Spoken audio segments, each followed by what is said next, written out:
me these, give me those. Because today, we are nearing the end of our series with Jeff Foster, and today is about relationships. And so it's about love, it's about relationships, and it's about our ideas and our identity. And did you feel a little transported with that song? I mean, it's beautiful, right? Our culture does true love in a gorgeous way. The movies, we are trained from the beginnings with Disney. We are trained to when I fall in love, it will be forever. And you are my, sing your favorite one. Just give me a little. What's your favorite love song? One of your favorite. What's the one from Titanic? What's that? What is that? What is that? Someone say it, belt it out. Do you know what I'm talking about? Celine Dion. Nikki's singing in the back. There are all these songs, and they're gorgeous, and they transport us, right? I think part of the reason is because they embody something that feels like home and like wholeness and like I've arrived and it's beyond okay. It's actually gorgeous. It's actually unity. I'm actually one in this moment, right? The downside, though. The downside. Have you listened to the lyrics of some of the songs, right? When I find it, I'll be okay. When I find it, I'll be happy. Right? Yeah. You're like, yeah, that paradigm is over. The time for living is now. Not that love is over, right? I just had the honor to bless and scatter ashes of two beloveds that were married for 41 years this week, and other beloveds that just had a love of a lifetime. That's gorgeous, that's magnificent, that's valuable, that's beautiful, that's sacred. What's not sacred is us torturing ourselves in the moments we don't have it, right? Up to the point until we have it, and after the point when someone enters into their freedom form, or when a relationship transforms and changes and we don't have it, right? What isn't sacred is how we can call every other moment bad or wrong, and we can walk around with an aching heart and a solitude and a seeking because we say, I'm missing something, I'm not whole, I'm not complete because I don't have what they have. What do they have anyway? Anyone close to people that have been together for a long time? They are masters, no doubt.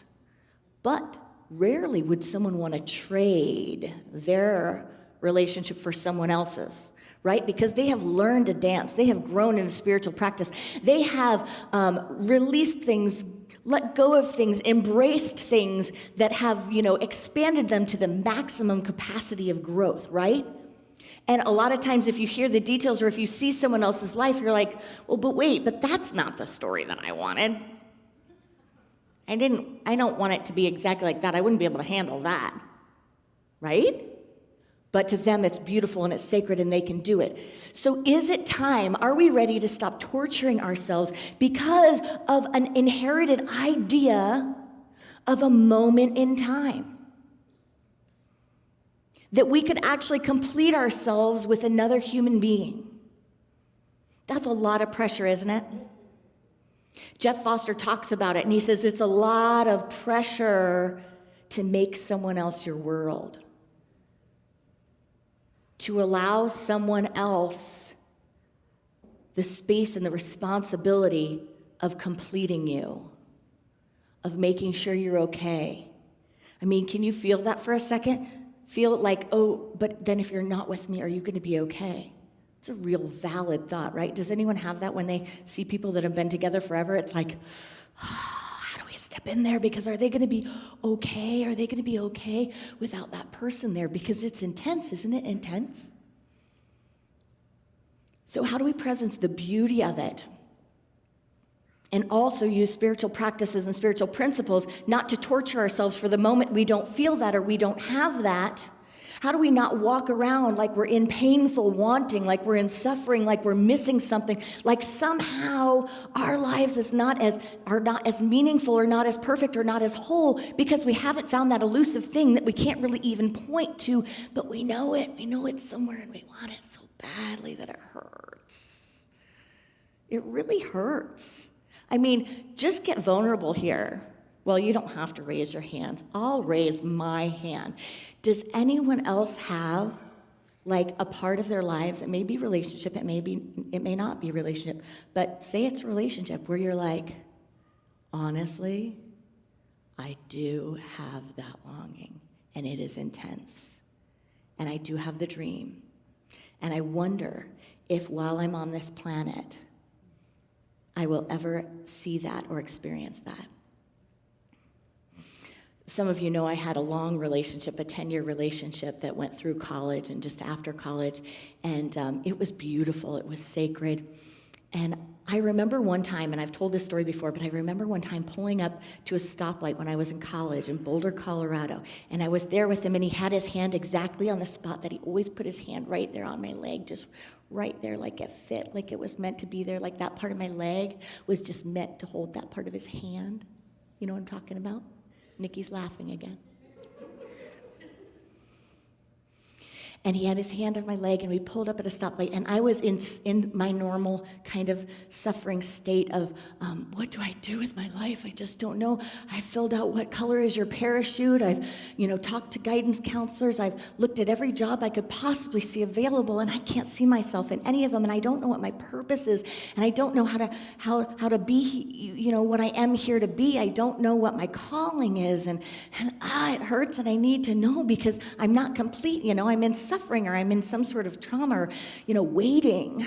I'm waiting until I know what it is. If you would just tell me, God, just take that parachute and blow it out of the sky and land it on me so that I know what it is.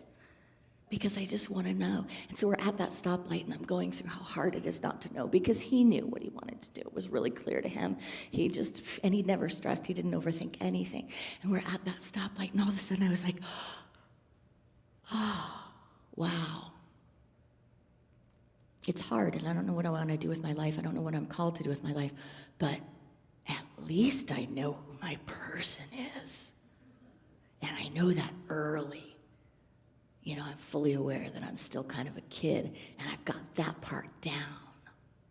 At least I know that's never going to be a problem or a question or a longing because it's so full and it's so complete and it's so clear, and I have you. Red light, green light, go. Fast forward, end of college, relationship complete. I have spent much of my time since that soulmatey long-term. Every time I see you, I'm just like, it's Christmas morning. Like literally, and it wasn't a joke.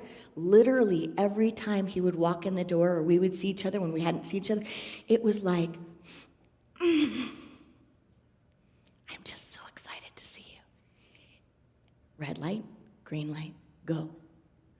Since those moments, I have not had something that felt the way that felt to me at that time in my life.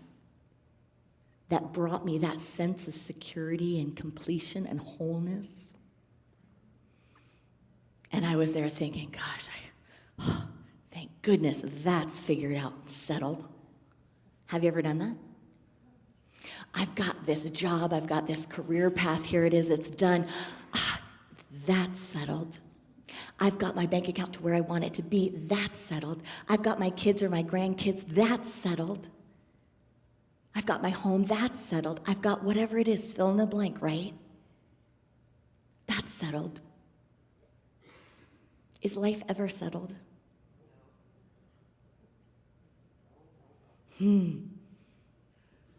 We're not called here to feel settled all the time, are we? We are called to feel whole all the time, though. But it takes a spiritual practice, and it takes a concept and a mind that can go beyond limitations and beyond the forms of our attachments that lead us into this feeling of wholeness. So just pause for a moment this morning and check in with yourself to ask the question, what have I been seeking? What have I made my goal or my, when I get here, I'll have wholeness. When I get here, it'll be complete. Health, wealth, relationship, whatever it is. What have you been seeking? Maybe it's changed over time. But what is it that you've been kind of walking around with a feeling of emptiness or not enough or it's not complete or if it were only when it is? Just become present to that for a moment.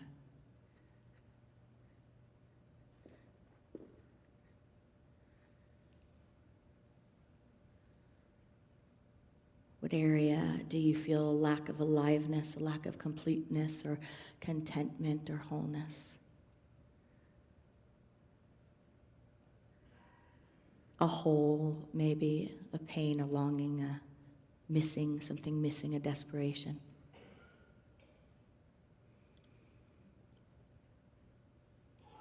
Can we be aware of that? Just bring that into awareness and just let it be okay that it is what it is.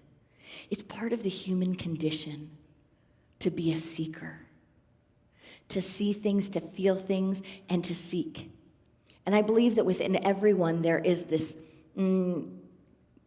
calling for unity, calling for wholeness, that truly at the core of it, it's calling for a deep knowingness, a knowingness of who we are, a knowingness of our unity. It's what some people call a relationship with God consciousness, with energy. That I don't see things as two or separate, but I see things as whole and as one.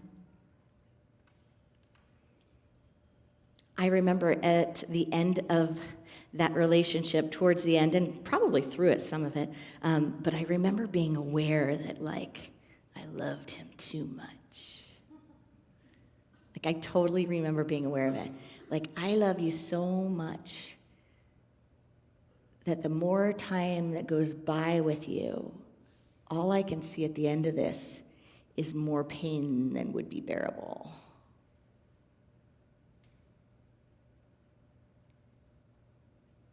And I don't want that pain. Jeff Foster uses these words. He says that something, when we get to the point of having that feeling, he says, something healed my cosmic loneliness, or the appearance of something healing my cosmic loneliness. I could feel that. I could feel that I would be crushed, lost, worried if I'd be unable to go on. So I cut it off. That's not the whole reason. That would be a really sad story if that was the whole reason. But I was aware on a deeper level even that there was something unhealthy about the connection. Not that it wouldn't have grown, right? Not that I couldn't have grown into a very healthy, mindful connection and relationship. But I had this feeling, this awareness of my dependence on it, my security in it. Awareness. And who knows, again, if those choices are healthy choices or if they're running away from imagined future suffering. The experience of life shifting is not optional. The experience of life shifting is not optional. So what is there for us then? Because we all have times in our lives, feelings, relationships, where we feel more alive, more whole, more complete, more glorious. We have spaces, we have sacred communities.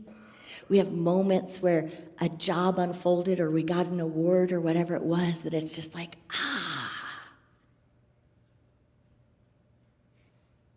The spiritual practice is about recognizing that there is an in every moment, in every relationship, in every experience. Oftentimes, we're looking right at it and we don't see it. Jeff Foster talked about the passage from the Gospel of Thomas.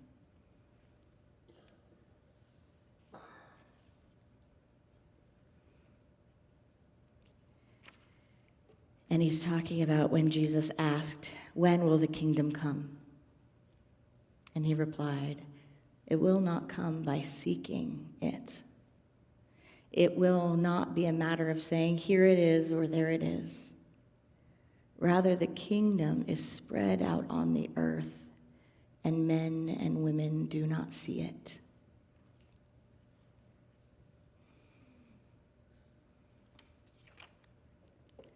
Everything is holy.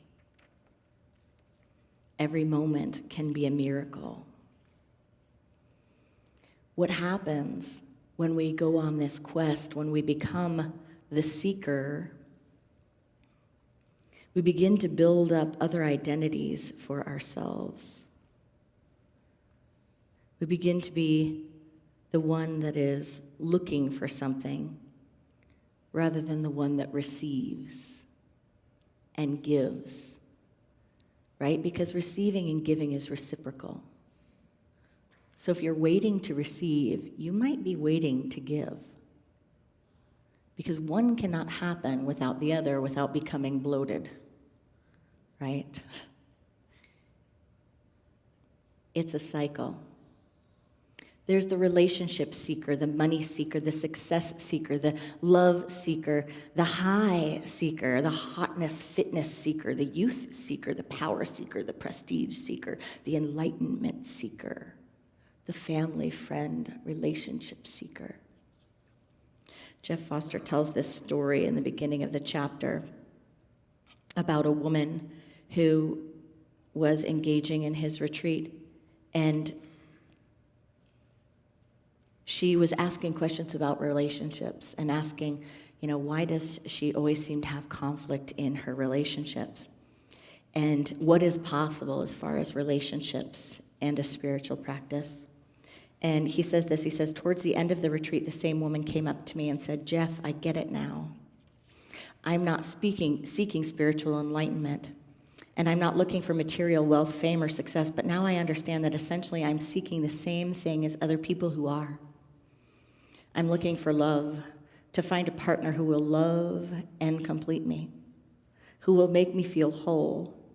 And I realize that it's exactly the same seeking that drives people to live on ashrams in India or meditate for 20 hours a day or work themselves to death for that elusive promotion or sports car. I see now that we're all in this seeking game together. We all seek wholeness. We just do it in different ways. It's really humbling to admit this to myself." Can we behold the seeker? Can we embrace the seeker? It's optional. But the truth is we can't complete ourselves with another human being, can we? And that is too much pressure to put on anyone. Jeff Foster says, once you've given someone else the power to complete you, once you've given away your own power, you've also unconsciously given the power to take that completion away at any moment. They now have the power to make you incomplete again, to reject you, to make you feel unloved and unacceptable, to make you feel like nothing at the drop of a hat. So he goes on to talk about this paradigm where either we're seeking and we're, in the seeking and we're looking, or maybe we found something and we try to hold on to it.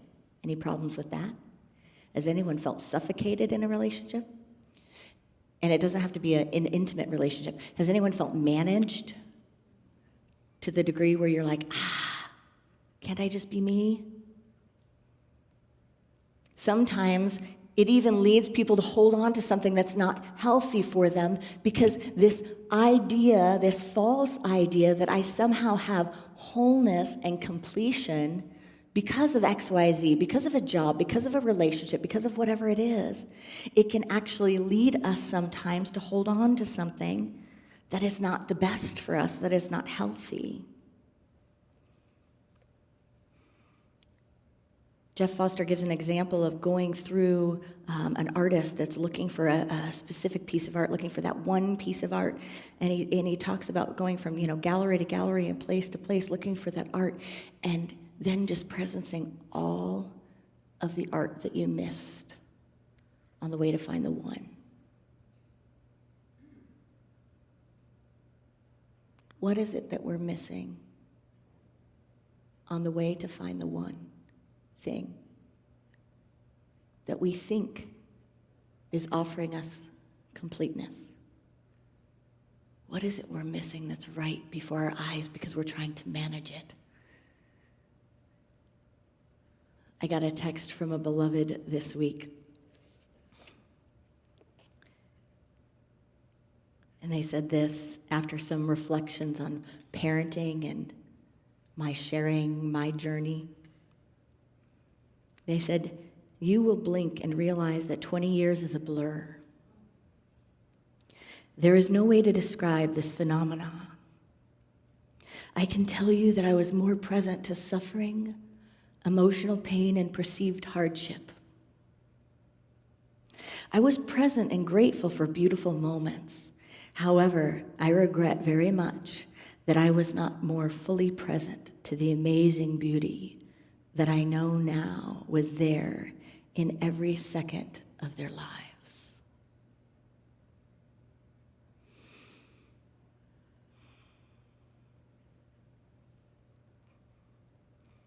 This beloved shared that their minds were more caught up on how much custody they had and what this person was doing and what that person was doing and the job stress and the this stress. And the realization that miracles were right there in every moment, staring at the lashes and the lips and the earlobes and the toes. That beauty is everywhere, in every moment. And not a thing has to change. Not a thing has to arrive for us to receive it. Not a thing can be taken away that would keep it from us. There is no situation, no moment where God is not pressing through in wondrous ways. And as Jeff Foster said, our beloved is already spread out over the earth. We simply do not see. So friends, let's not miss it. Namaste.